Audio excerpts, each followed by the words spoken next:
നമ്മുടെ വാഴ്ത്തപ്പെട്ട കർത്താവായ യേശുക്രിസ്തുവിൻ്റെ പരസ്യ ശുശ്രൂഷകളിൽ യേശുക്രിസ്തുവിനെ അനുഗമിച്ച നൂറുകണക്കിന് ശിഷ്യഗണങ്ങളെ നമുക്ക് കാണാനായിട്ട് കഴിയും. അതിലേറ്റവും പ്രധാനപ്പെട്ട 12 പേരെ താൻ മുന്നോട്ട് വിളിച്ച് അവരെ പേര് ചൊല്ലി അവർക്ക് പുതിയൊരു നാമം കൊടുത്ത് അവർക്ക് പുതിയ പേര് കൊടുത്ത് അവരെ 12 പേരെ തൻ്റെ അപ്പോസ്തലന്മാരായി തൻ്റെ ശിഷ്യന്മാരായിട്ട് യേശു അവരെ നിയോഗിക്കുന്നത് സുവിശേഷങ്ങളിൽ ആദ്യത്തെ ഭാഗങ്ങളിൽ നമുക്ക് കാണാനായിട്ട് കഴിയും.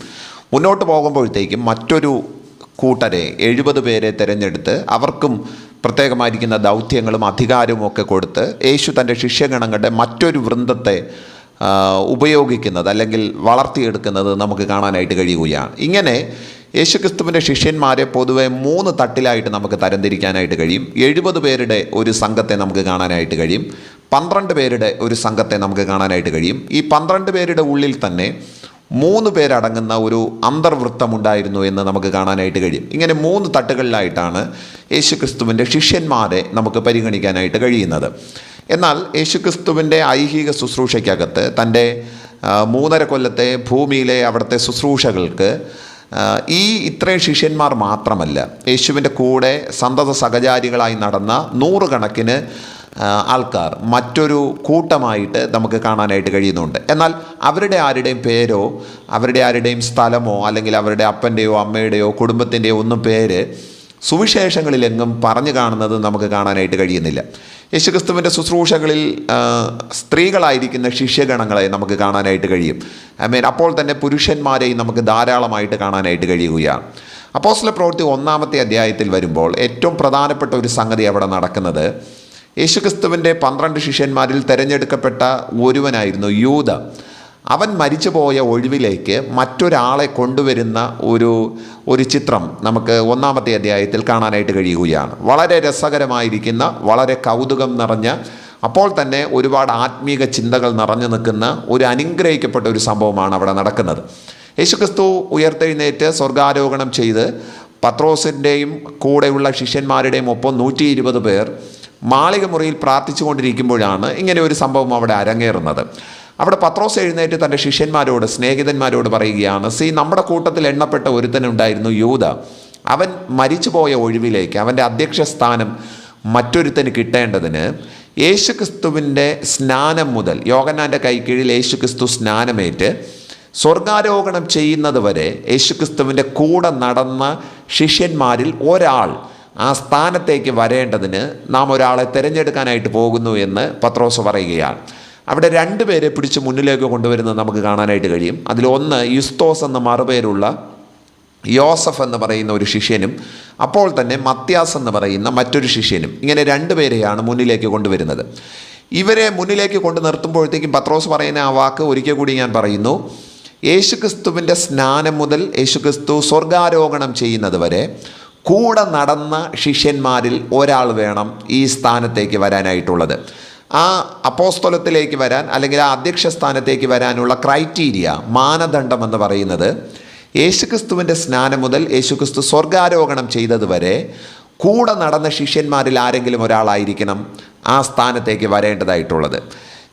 ഇത്രയും കാലം 3.5 കൊല്ലം പലരെയും പേര് പറഞ്ഞും പേര് പറയാതെയും ശിഷ്യന്മാരുടെ ഗണത്തിൽ 70 പേരും 12 പേരും 3 ആയിട്ട് വലിയ 3 കൂട്ടങ്ങൾ ഉണ്ടായിരുന്നിട്ടും ആ കൂട്ടത്തിൽ അറിയപ്പെടാതെ, പേരെന്താണെന്നോ വീടേതാണെന്നോ അപ്പൻ്റെ പേരെന്താണെന്നോ അറിയപ്പെടാതെ, സ്വന്തം തല പുറത്ത് കാണിക്കാതെ വളരെ രഹസ്യമായി യേശുവിൻ്റെ കൂടെ നടന്ന അനേക ശിഷ്യന്മാരിൽ 2 പേരാണ് യുസ്തോസ് എന്ന് മറുപേരുള്ള യോസഫും മത്യാസും എന്നുള്ള കാര്യം മറന്നു പോകരുത്. ഈ 2 പേരുടെയും പേര് എങ്ങും തന്നെ നമുക്ക് സുവിശേഷങ്ങളിൽ കാണാനായിട്ട് കഴിയുന്നില്ല. ബാക്കി എത്രയോ പേരുടെ പേരുകൾ ആവർത്തിച്ച് സുവിശേഷങ്ങളിൽ പറയുമ്പോൾ യേശുക്രിസ്തുവിൻ്റെ സ്നാനം മുതൽ സ്വർഗാരോഹണം വരെ 3.5 കൊല്ലം നിഴൽ പോലെ നടന്ന ഇവരുടെ പേര് നമുക്ക് സുവിശേഷങ്ങളിൽ കാണാനായിട്ട് കഴിയുന്നില്ല എന്നുള്ളത് ദുഃഖകരമാണ്. നമ്മുടെയൊക്കെ ജീവിതത്തിൽ നമ്മൾ ആർക്കെങ്കിലും വേണ്ടിയിട്ടൊക്കെ അധ്വാനിക്കുന്നത് സ്വാഭാവികമായിരിക്കുന്ന ഒരു കാര്യമാണ്.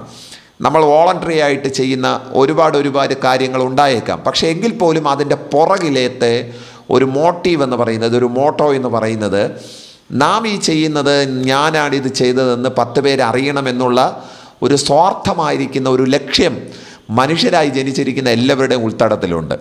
ഏതെങ്കിലും ഒരു കാര്യം ആരും അറിയാതെ വളരെ രഹസ്യമായി ഇത് ഈ പേരും പ്രശംസയൊന്നും എനിക്ക് വേണ്ട എന്ന് പറഞ്ഞ് ചെയ്യുന്ന ആൾക്കാരെ നമുക്കിന്ന് കാണാനായിട്ട് കഴിയുമോ? ഒരിക്കലുമില്ല. ഇവിടെ ഈ 3.5 കൊല്ലം യേശുവിൻ്റെ കൂടെ ഇവർ നടന്നിട്ട് സുവിശേഷകന്മാർ എങ്ങും തന്നെ ഇവരുടെ രണ്ടുപേരുടെയും പേര് പറയുന്നില്ല എന്ന് പറയുന്നത് എത്രത്തോളം അവർ കർത്താവിനോടൊപ്പം ചേർന്ന് വളരെ ഡെഡിക്കേറ്റഡ് ആയിട്ട് നടന്നു എന്നുള്ളത് ഈ ചിന്തകളിലേക്ക് വരുമ്പോഴത്തേക്ക് നമുക്ക് ലഭ്യമാകുന്ന ഏറ്റവും വലിയൊരു ആശയമാണത്. നമ്മുടെയൊക്കെ ജീവിതത്തിൽ നമ്മൾ ഒരു കാര്യം ചെയ്തു കഴിഞ്ഞാൽ 10 പേരെ അറിയിക്കുക, ഇന്നാരുടെ കൂടെ നടക്കുകയാണെങ്കിൽ ഞാൻ ഇന്നാരുടെ കൂടെ ഉള്ളതാണെന്ന് ഉറക്കെ പറയുക, ഇതൊക്കെ മനുഷ്യൻ്റെ ഒരു രക്തത്തിൽ അലിഞ്ഞു ചേർന്നിരിക്കുന്ന ഒരു വസ്തുതയായിരിക്കുമ്പോഴാണ് 3.5 കൊല്ലം യേശുവിൻ്റെ കൂടെ നടന്നിട്ട് സ്വന്തം തലയോ പേരോ പുറത്ത് കാണിക്കാൻ ആഗ്രഹിക്കാത്ത മത്യാസിനെയും മുസ്തോസിനെയും പോലുള്ളവർ ആ കാലഘട്ടത്തിൽ ഉണ്ടായിരുന്നു എന്ന് പറയുന്നത് എത്രയോ സന്തോഷം നൽകുന്ന ഒരു വസ്തുതയാണ്. ഇനി അവരിൽ ഒരാളാണ് തിരഞ്ഞെടുക്കപ്പെടുന്നത്, മത്യാസാണ് തിരഞ്ഞെടുക്കപ്പെടുന്നത്. അതിൽ നിന്ന് ഒരു ചിന്ത കൂടി നിങ്ങളോട് പറയുവാനായിട്ട് ഈ സന്ദേശത്തോടനുബന്ധിച്ച് എനിക്കുണ്ട്. അതെന്താണെന്നറിയാമോ? നമ്മൾ എന്തെങ്കിലും കർത്താവിന് വേണ്ടിയിട്ട് വളരെ രഹസ്യമായി ചെയ്യുന്ന ഒരു കാര്യത്തെ കർത്താവ് എന്നും രഹസ്യമായിട്ട് വച്ചിരിക്കത്തില്ല എന്നാണ് എനിക്കതെന്ന് പറയാനായിട്ടുള്ളത്. നിങ്ങൾ കർത്താവിന് വേണ്ടിയിട്ട് ഒരു ചെറുവിരലെങ്കിലും അനക്കിയിട്ടുണ്ടെങ്കിൽ അത് നിങ്ങൾ പരസ്യപ്പെടുത്തണമെന്നില്ല, കർത്താവ് പരസ്യപ്പെടുത്തുന്ന ഒരു ദിവസമുണ്ടാകും. അതിനായിട്ട് കാത്തിരിക്കുക എന്നുള്ളതാണ്. നമ്മൾ ഒരാൾക്ക് ഒരു വസ്ത്രം മേടിച്ചു കൊടുക്കുകയോ 10 പിള്ളേർക്ക് നോട്ട് ബുക്ക് കൊടുക്കുകയോ സ്കൂളിൽ പോകാനുള്ള എന്തെങ്കിലുമൊക്കെ കാര്യങ്ങൾ ചെയ്തു കൊടുക്കുകയോ ഒരു കുട്ടിയുടെ അഡ്മിഷന് വേണ്ടിയിട്ട് നമ്മൾ ശ്രമിക്കുകയോ ഒരാൾക്ക് നമ്മൾ ജോലി മേടിച്ചു കൊടുക്കുകയോ ചെയ്തു കഴിഞ്ഞാൽ നമ്മൾ എന്ത് ഭൂകമ്പമാണ് ഉണ്ടാക്കുന്നത്. നമ്മൾ എത്രയോ പേരോടാണ് അത് പറഞ്ഞു നടക്കുന്നത്. ഞാൻ ഇന്നതൊക്കെ ചെയ്തു എന്ന് നമ്മുടെ വായ കൊണ്ട് തന്നെ നമ്മൾ 10,000 ആൾക്കാരോട് പറയുന്നത് നമ്മുടെ ഒരു ജീവിതത്തിൻ്റെ ഒരു ഭാഗമായി തീർന്നിരിക്കുന്നു എന്നുള്ളതാണ്. എന്നാൽ ഈ 3.5 കൊല്ലം ഇവർ യേശുവിൻ്റെ കൂടെ വളരെ രഹസ്യമായി നടക്കുവാനായിട്ട് ഇടയായി തീർന്നു. ഇവർ കൂടെ ഉള്ള കാര്യം യേശു തന്നെ മറന്നിട്ടുണ്ടാകുമെന്ന് എനിക്ക് തോന്നുന്നു. അല്ലെങ്കിൽ ഇതുങ്ങളുടെ പേര് ഒരു വട്ടമെങ്കിലും സുവിശേഷത്തിൽ എവിടെയെങ്കിലും പറയണ്ടേ. എന്നാൽ അതൊന്നും കർത്താവ് ചെയ്തിട്ടില്ല. വളരെ രഹസ്യമായി ഇവർ യേശുവിനെ കൂടെ നടന്നതിന് ഇവരോട് തന്നെ ആൾക്കാർ ചോദിച്ചിട്ടുണ്ടാകും, നിങ്ങൾ ഇങ്ങനെ യേശുവിൻ്റെ പുറകെ നടക്കുന്നുണ്ടല്ലോ, നിങ്ങൾക്ക് എന്താണ് ഗുണം? അയാൾക്കെങ്കിലും നിങ്ങളെ അറിയാമോ എന്ന് ഇവരുടെ ബന്ധുക്കാരായിരിക്കുന്ന ആൾക്കാർ തന്നെ മിക്കവാറും ചോദിച്ചിട്ടുണ്ടാകാം. അന്നേരം സാധുക്കളായ ഇവർ സൈലൻ്റായിട്ട് പറഞ്ഞിട്ടുള്ള ഒരു മറുപടി എൻ്റെ ഒരു ഭാവനയിൽ പറയുകയാണ്, ഞങ്ങളുടെ പേരിനോ പ്രശംസയ്ക്കോ എന്നെ 10 പേര് അറിയാൻ വേണ്ടിയിട്ടല്ല ഞാൻ യേശുവിൻ്റെ കൂടെ നടക്കുന്നത്.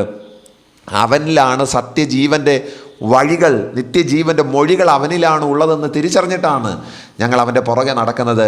അവൻ്റെ കയ്യിൽ നിന്ന് വീഴുന്ന അപ്പക്കഷ്ണങ്ങൾക്ക് വേണ്ടിയിട്ടല്ല ഞങ്ങൾ അവൻ്റെ പുറകെ നടക്കുന്നത്. അവനാണ് യഥാർത്ഥ സത്യമെന്ന് മനസ്സിലാക്കിയിട്ടാണ് ഞങ്ങൾ നടക്കുന്നത്.